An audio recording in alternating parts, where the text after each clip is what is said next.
Greetings. It's time for Converging Streams, Interfaith Fellowship and Our Modern World, a production of the Muncie Interfaith Fellowship and the Unitarian Universalist Church of Muncie.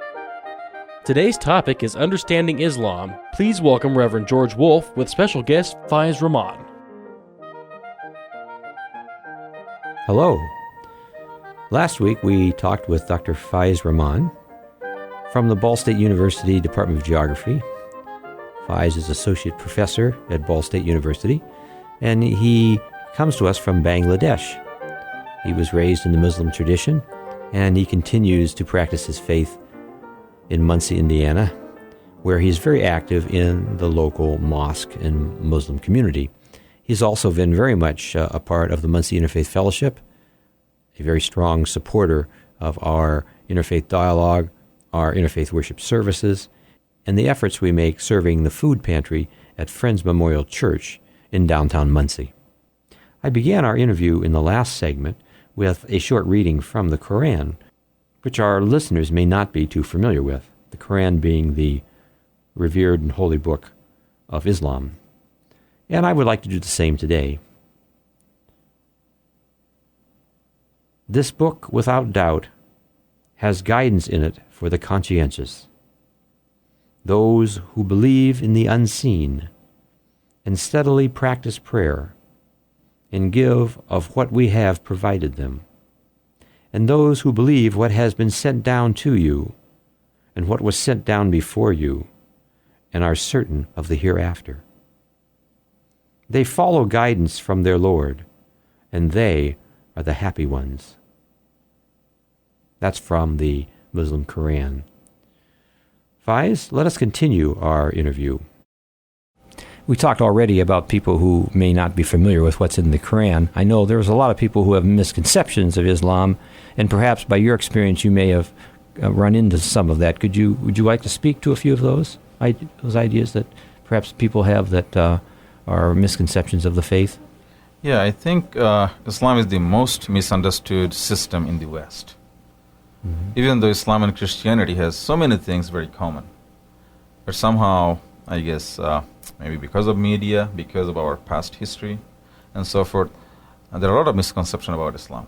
Mm-hmm. And of course, the recent events like the 9/11, Iraq, or other things, do not help really in getting rid of those misconceptions. Mm-hmm. I think one of the biggest misconception that I have noticed in West about Islam is that as if Muslims worship some Arabian god or something like that. But that's not true. Mm-hmm. It's the word that Muslims use about God, or the common or the proper name that Muslims use about God is Allah. Mm-hmm. Now, if you went to any Arabian country and talked to a Christian, he or she would say the same word, Allah. Mm-hmm. It's just that this word is a unique word. It means God. Just like Dieu in French would mean God, or I don't know. Or Elohim in right. Hebrew. Right. Yes. The uniqueness of this term is that any other word has a masculine, feminine kind of connotation, or it can be made into singular, plural. Right. Mm-hmm. But Allah is a word that doesn't have any masculine or feminine connotation. Also, it doesn't have any plural. I see. So that's why this term Allah is used in Quran. Very interesting, and as I mentioned, that any Arabic-speaking Christian would use the same word when he or she tries to talk about God. I know that's something has been wrestled with in Christianity, is the patriarchal tradition referring to God as He. People are trying to balance that with bringing out the feminine qualities or attributes that may be associated with God.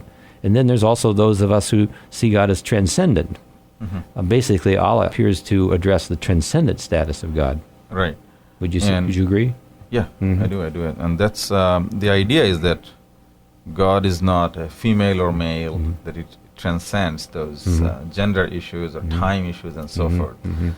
So this is, I think, one of the misconceptions. The other one is about, I guess, the idea that Muslims are always fighting against Christians or something like that. And that's not true either. If you look at the history of last 1400 years of Islamic history, Muslims and Christians lived in peace and harmony with each other much more longer time than they fought against each other. So we shouldn't, I guess, forget that even though at this moment a lot of problems going on all around the world, but that's not all. You know, whenever religions get in the news, it always seems to be the extremes. The same is true with Christianity, for example. It's the people who get in the news are the people who say the most outlandish things and later have to apologize. And what we see and hear in the media when it comes to our exposure to Islam are, of course, the extremes. We see the Taliban in Afghanistan, which represents a fraction of that. And Christianity, of course, has our extreme. Every religion has their extreme fundamentalists and so forth.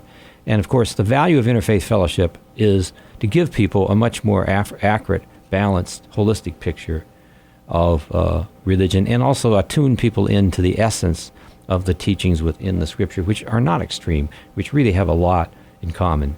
Yeah, and I think in this same spirit, Quran mentions that Muslims will find next to them in faith and tolerance Christians.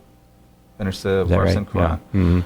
So these are some of these things, I guess, like you mentioned also about the status of Jesus. Right. A lot of misconception exists, and I think it's from both sides. One thing is that, like you mentioned, in the news media, they always mention things that are newsworthy. Right. A lot of good things are going on today in Muncie, but probably you will not read them. Probably not see it on CNN, will you? Right. No. But if something bad goes on today in Muncie, you will see it everywhere. Right. So that's one thing. And probably the Interfaith Fellowship and other things that we are trying to work together with you and others is a good step to make each other aware of others' similarities and differences. So yeah, we have very fulfilling discussions in our interfaith dialogue. I know you've been there, and it's always a pleasure to do that. And I certainly invite the people in the community, anybody who wishes to attend one of our interfaith dialogues. We have them once a month at the Center for Peace and Conflict Studies at Ball State University.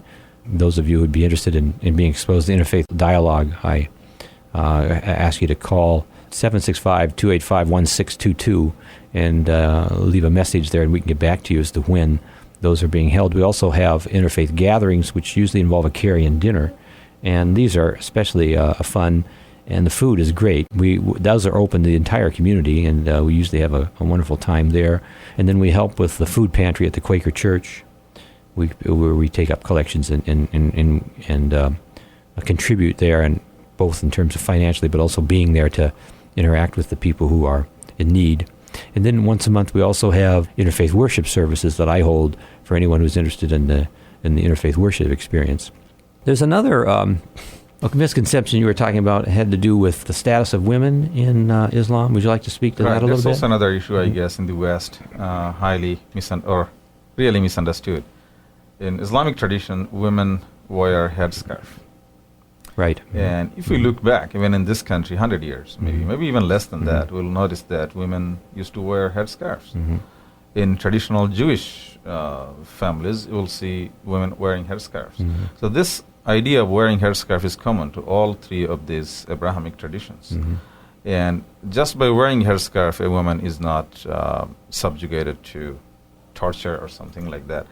It is true that in some of the Muslim countries nowadays, women are treated as second-class citizens. But that's not because of Islam, that's in spite of Islam. And I sometimes like to give this example. Like in the U.S., a lot of women get raped every year. It's not because of the freedom of this country, it's in spite of that. Right. So there is a similarity there, that Islam clearly tells in Quran that a woman and man are same in the eyes of God. Right. But a lot of countries, I think nowadays, they're using religion to subjugate women. Well, if you look at the past history of Christianity, there's been a lot of subjugation of women within that religious tradition as well. Right. But that was not but it was not because of Christianity. Like you say, it was in spite of it. That's right. Right. Yeah. And I think one of the things would be like for the listeners of this show, if they would like to see some of the Muslim families and Muslim gatherings, I'd also like to invite them to the mosque that we have in 1717 Ball Avenue. Okay. Every Friday at 1 o'clock we have a service. Oh. And I think it would be a good thing for those who have some questions to come and is that service open to the public? Open to all. And there's sermon, and then there's a prayer service, and every Friday at 1 o'clock. Every 1 Friday p.m. at 1 o'clock, and also every second Saturday of the month. Every month, and second Saturday, there's a dinner. Oh. It's so we invite people to come in and join and see the families, talk to them, And I think that's probably the best way to get rid of misconception about each other. Yes. Mm-hmm. Then you can start putting a face on the name, Right. It's not just those Muslims. It's somebody that you know, somebody you talk to, and so forth. If we go back far enough in history, I've noticed that many of the traditions still practiced in countries like Iran and India were once a part of the Christian tradition. Christian women, for example, years ago wore headscarves or covered their heads. In church, men were supposed to remove their hats, while women were to keep their heads covered. Some have suggested that this practice was to guard against vanity and express humility. For men, a hat was an expression of ego, so to remove the hat was a gesture of humility. While for women, a woman's vanity was thought to be with her hair, so for a woman, covering her head was an expression of humility. Today, American women see having to wear a headscarf as a symbol of oppression. But I spoke recently to a Muslim woman from Iran about headscarves, and she said she sees wearing a headscarf as liberating, because with her head covered, men do not look at her as a sex object and treat her with greater respect. I think these different cultural worldviews are one reason why there are so many misconceptions about Islam in the United States. And the other thing also, I guess, since we are talking about misconception, is that Muslim countries used to be friends of America, even during this Cold War time. Most all of the Muslim countries were good friends of America. Right. Recent politics are making some trouble, but I think we shouldn't just think that we have always been enemies to each other or something like that. So there's some of this I get in terms of social, in terms of religious. There are some of the misconceptions, and we can only break those if we start talking to each other. Right. And then we'll find out that how much really we do have in common.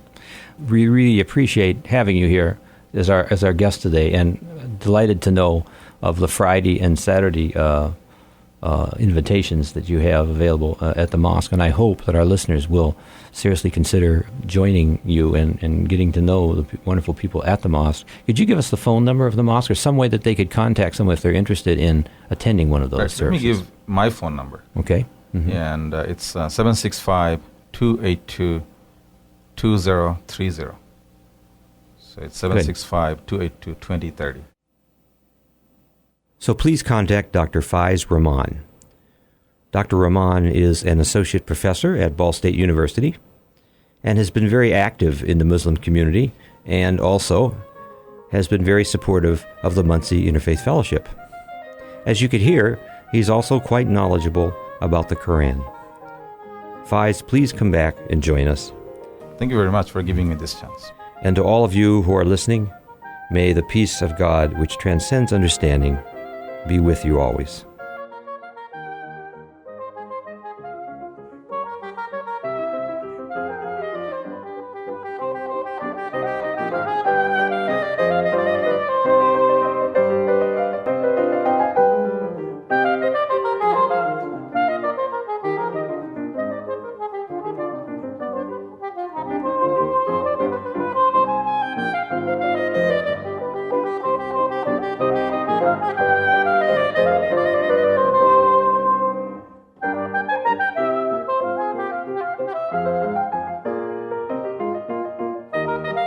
Thank you for listening to Converging Streams, Interfaith Fellowship in Our Modern World. Our program is a production of the Muncie Interfaith Fellowship, with content and financial support from the Unitarian Universalist Church of Muncie and technical support from radio stations WCRD and Work FM. Most importantly, we thank you, our listeners and followers, for your support. To connect with Converging Streams, including listening to our entire catalog of past programs, getting our latest new content, and making your own contribution to this program, visit our website, convergingstreams.org. Converging Streams is produced by Tony Piazza, George Wolf, and Thomas Perchlik. Thank you for listening, and have a pleasant week.